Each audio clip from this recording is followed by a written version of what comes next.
আসসালামু আলাইকুম বন্ধুরা, আমরা এখন আসছি জাবাল আল কাবা পাহাড়ের উপরে। এটি একটি মক্কা নগরীর একটি ঐতিহাসিক পাহাড়। এই পাহাড় থেকে আমরা দেখেন পবিত্র কাবা শরীফ দেখা যাচ্ছে, ক্লক টাওয়ার দেখা যাচ্ছে। এই পাহাড় মক্কা নগরীর মসজিদুল হারামের খুব কাছাকাছি অবস্থিত।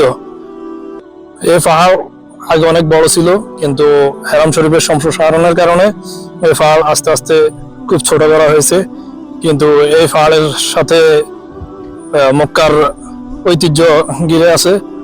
ইসলামের শুরুতে নবী মোহাম্মদ সাল্লাল্লাহু আলাইহি ওয়াসাল্লাম সাহাবীগণ মক্কা যখন দাওয়াতি কাজ করতেন, তারা আশেপাশের পাহাড়গুলোর উপর উঠে নির্জন স্থানে থেকে জ্ঞানের মাধ্যমে দাওয়াতি কাজ করতেন। এটা ওইরকমই একটা পাহাড়, ঠিক আছে। এই পাহাড় থেকে আপনি মক্কার চারপাশে দেখা যাচ্ছে, মক্কার মসজিদুল হারামের চারপাশটা দেখা যাচ্ছে। মসজিদুল হারামের নিকটবর্তী ঘিরা কয়েকটা পাহাড়ের মধ্যে এই পাহাড় অন্যতম। চ্যানেলটি ভালো লাগলে সাবস্ক্রাইব করে পাশে থাকুন।